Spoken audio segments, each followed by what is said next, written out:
morning. I got my core power. I'm ready. We're going to talk about Bisbee today. The song, not the full album. And we're going to break it down. This song was a lot, but it turned out to be one of the coolest on the album for me. And many of my friends and family know and love this song. So I would love to share with you how I put it all together. Hair wet, showered just for you.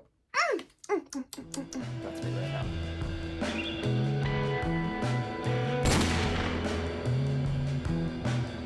So just as a little backstory, this song is the opener on the album, right? And it's kind of all about like feeling inadequate or feeling like you're questioning who you are and if you're good enough. And I feel very blessed to have a beautiful support system in my family, and that includes uncles, aunts, even really close family friends. So this song already meant a lot to me, just with my own personal growing up, perfectionist, not always feeling good enough, right? And I was listening to it and I was like, this song really needs a choir. All of my family members are very musical, everybody sings, a lot of them sing in choirs. So I reached out to several family members and just close family friends, and I was like, be in my choir? Hey, be in my choir? And everyone did, and it was so cool. I wrote up the parts just on like sheet music, and we all got together, and I think there wasn't even a practice. We all just got together, everyone kind of learned their parts, and then all in one night we did it. And it just makes the song feel even more special to me. So we just recorded it right in my foyer in our house. It was super fun, and I'll get into a little bit of the engineering of that in a minute. I wanted this song to feel very like folk Americana, little country. I wouldn't say that like that style is foreign to me, but I definitely embraced it on this song, and it was fun to try something new. So for that reason, you may notice as I go through, it's a lot of acoustic instruments, which I intentionally did on this album. I wanted it to be like 95% live instruments. I just think that that is what gives it its character and its personality, and that's what turned it into what it is. So I wrote this on my acoustic guitar originally when I was in Nashville. So the first thing I laid down was just some acoustic guitar.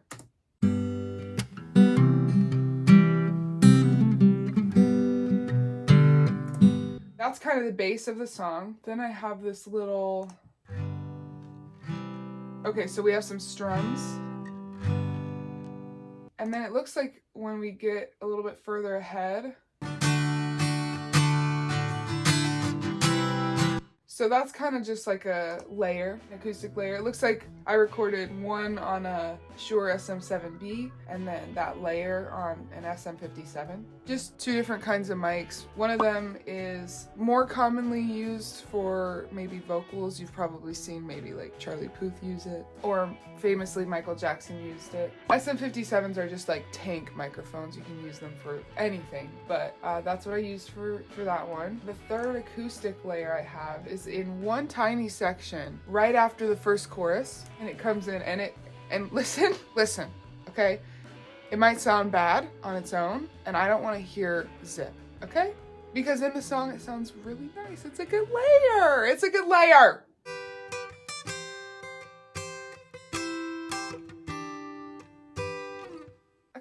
That's gonna be the acoustic guitars. Then I'm just gonna go straight down the list here, because we do have other guitars. Whatever. Sue me. Why are you mad? You're mad at me. I'm sorry. And before you laugh, because I know you're gonna laugh, I wanted this kit to sound a little Greta Van Fleet. I'm working with what I can do. I'm not a drummer. Yes, I play these drums, but I'm not really a drummer. I've never been trained. I don't hold the sticks properly. I just do what I do. But tonally, I love on many of Greta Van Fleet's songs how the drums have this beautiful ring to them. And no, I can't tune a drum set. I don't know how to tune a drum set. It's probably damn out of tune, but gives you a little context. This is the only song on the whole album where I didn't use any like dampening on my snare. Usually I have one of those like dampening mats, and then I put my Led Zeppelin biography right on top, and that thing, it's at least 100 pounds. And I played so hard I obliterated a little corner off the cover. But this thing dampens my snare like crazy. On this song, took it off. This is what that sounds like.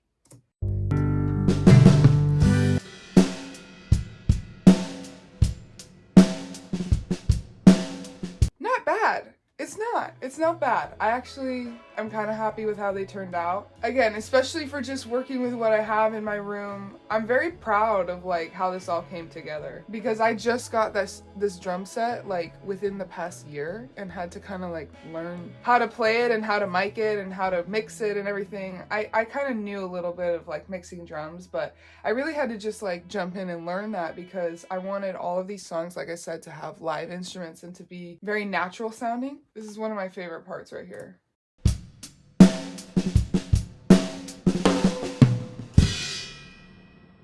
That's the drums, and I would go over a little more about how I process them, but my computer can't handle that much processing, and therefore I had to bounce a lot of the tracks with the processing on them and then turn off all of the plugins. For those who maybe don't make music or don't record, you might not know what I'm talking about. Basically all the different like effects that you put on things like EQ and compression and tape saturators and all that stuff to make it sound the way I wanted it, it's all bounced on like hidden tracks in another session. I would go deeper into that, but unfortunately I'm working with a laptop. It's huffing and puffing and doing the best I can.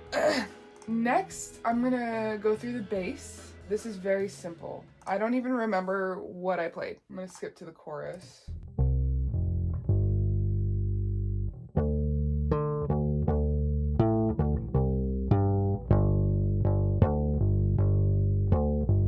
So one thing about me is I love octaves on the bass. I love root notes. Again, I'm not a bass player, sue me. I'm just a girl. I'm gonna leave it at that. But it works. When it's all put together, it works, okay? Next in the list, we have my trusty tambourine, which I put in damn near every song, and I love it so much.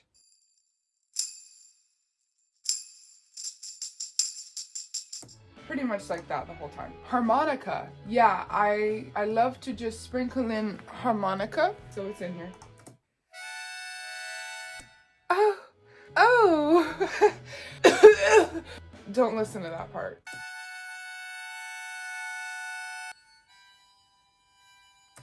I know you're looking at me like that right now, but watch when I put everything together. And then we'll see who's talking. Look.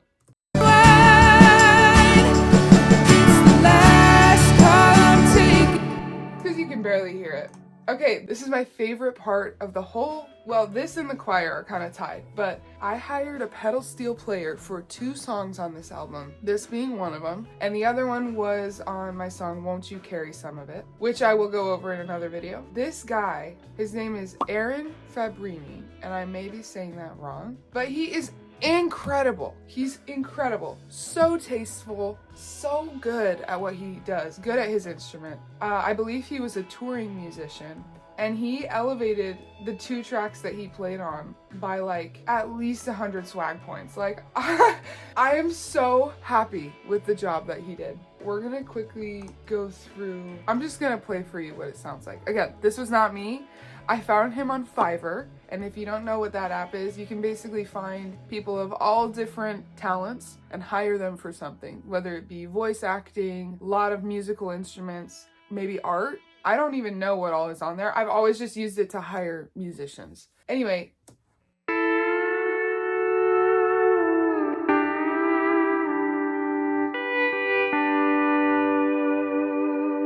That just makes you want to yearn. I'm yearning! Right here. Just stop. I don't even want to talk about it, okay? Next is organ. For this, I use, for pretty much all of my like organ or electric piano needs, I use Universal Audio's instrument plugins. So for this one, I believe it's the Waterfall. Oh, I'll put a photo. It's their like waterfall organ plugin. Stunning. They have so many amazing presets. So this is what the organ sounds like.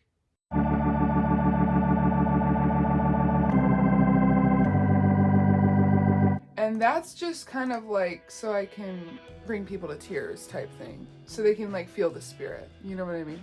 A little bit of a quieter layer, but just to really warm up and fill out the space. Okay, next we've arrived at vocals. So my vocals are pretty straightforward. And I do have my vocal chain on right now, so I can go through that. But pretty much, and I'm gonna just loop this little section here. We have like a basic high pass EQ. Pro Q3, I'm a preset girl, okay? I open up a plugin and I choose a wonderful, lovely, pre-made setting. Like, I know I made this album and I know that oh yes, I did produce and I engineered it. Do you know that 90% of that was me using presets? Do you know that? Vocal Lead 2 preset. I use that pretty much exclusively on my vocals. Then we have, this is not usually what I use. So this must have been earlier on because I switched to using the LA2A plugin on my vocals. But on this one, I was using the Voxbox and I have the preset Gentle Comp Female Voice. So obviously it worked out. Then I have this plugin, it's a free plugin from Slate Audio, I'm pretty sure, called Fresh Air. And it kind of just absolutely cuts your shit through the mix. It just brings out the high frequencies, the good high frequencies, obviously, not the harsh ones, but you do have to be careful because it can get really harsh really quick if you do too much on this plugin. But I like a little sliver of it to really brighten up my vocal. I have a DS plugin from Isotope, yeah. And then lastly, I have Soothe 2. Soothe 2 is just kind of a, it's exactly what it sounds like. It soothes out whatever you put it on. Basically just like subtracts some of those harsh frequencies that you may not be able to hear just with your own ears. And it's fantastic, and it changed my mixing. And it's a miracle that I've made it very far.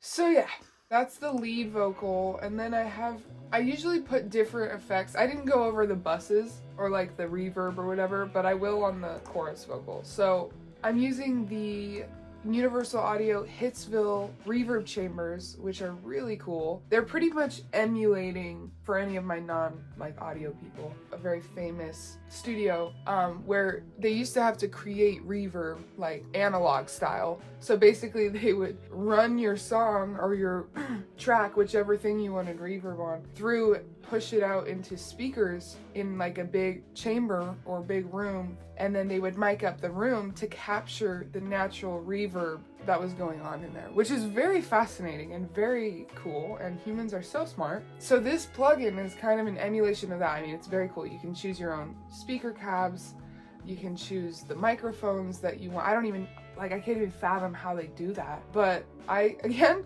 went ahead and chose a preset on this one. So I have Echo Boy from Sound Toys, which is a very, very fun plugin. And lastly, I have the Universal Audio Pure Plate reverb on, and I have that on female ballad vocal, okay? And that comes together on the chorus to sound like this. I'm searching for my bread and wine. All right. What I like to do is as the vocals like progress through the song, I will change the effects depending on which section. And I know a lot of people do that. It just kind of keeps you interested as a listener so that it's not the same thing. You don't have like delay the whole time. It depends on the song, right? But for a lot of songs, it's like you want dynamic range, right? With the effects that are being used, and you want it to build. And I'm a big fan of like making the songs really build into something cool at the end. So I added a little delay. So harmonies. I'm still trying, though my holiness is dying. Really basic harmony there. And then I have a couple sprinkled throughout, but I'll just go over this end section where there's a little bit more. Something in the water that I just can't see. You get the idea there. At the end, originally I just had these harmonies, but that's why I wanted the choir, because I was like, I feel like there could be more happening here.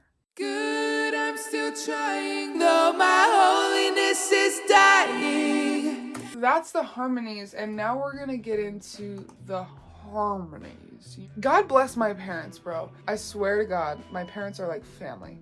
I tell them, I hear a choir for this song, and they were like, you should do it. And they were totally encouraging me and all on board to be in it. So my parents are in this choir, which is so cool to me. One of my best friends helped me engineer it, which was really helpful. I could not have done it without him. His name is Carson. He came over and we had mapped out where we wanted all the mics. We had like maybe 7 mics set up. For any nerds out there, we had a TLM 102 over the top of my stairwell balcony to capture, because we have high ceilings, so it was capturing that reverb. And then we had like an RE20 of all mics placed kind of like close in the middle of the choir. 2 SM81s as like overheads on either side, left and right. And then we had a, I think just like a condenser microphone in the other room to capture that reverb. This was all Carson. Carson is an engineer, capital E. Without him, I don't know, I would have just done like left and right mics, but we tracked them a couple times to layer and stack and make it sound bigger than it actually was. But I'm gonna be honest, on their own,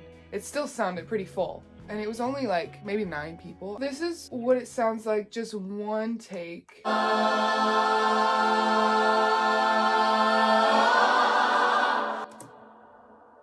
And I soaked these tracks in reverb. I soaked them in reverb. It sounds kind of like a lot on its own, but it made it sound way better with the rest of the mix of the song. So I left it, and I don't even care. I don't care. This is with 2 tracks.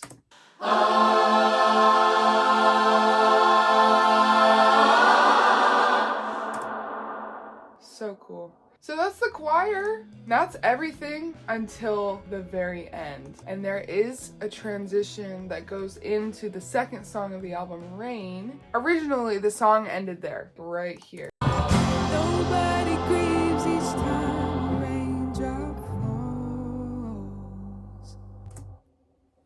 That's originally where it ended. But in my head, I was like, I'm a big fan of Dark Side of the Moon and many others. That's the only one that comes to mind. But I love how that album, all of the songs just go right into each other. I didn't do that with every song on this album, but this one, I heard something in my head and I was like, I can hear it like going into the next song. So I wrote the choir part. The second song is in a different key. So I wrote the choir part to like sort of naturally descend into the note that the next song starts on. I'll show you what I mean. I added harmonica, wood flute,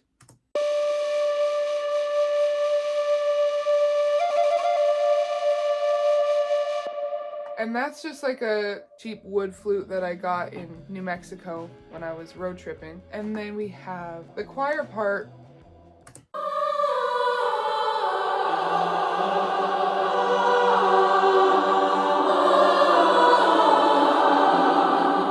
Again, so much reverb, it's like disgusting. However, it works for this. And then at the end, they all go in unison down to one note, and that's what the next song starts on.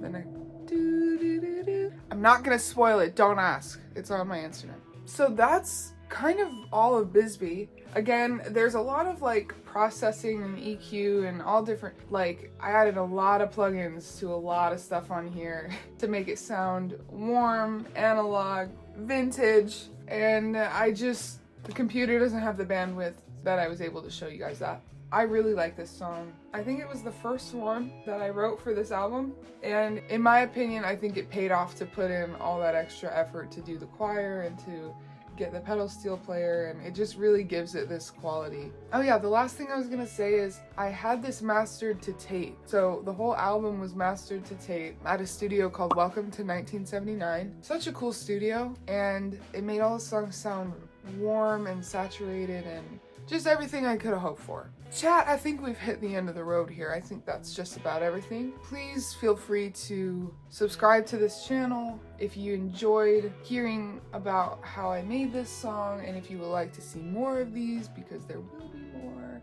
drop a like for me, or comment something if you think, you know, if there was something cool, if you made it this far. I would love to hear what you guys have to say. Any other audio engineers out there? Again, I just kind of do this by myself at home, but I love talking to people about this stuff, so please feel free to comment. Please stick around. This album is coming out on January 2nd. Peyota Bisbee, thank you. I love you guys so much.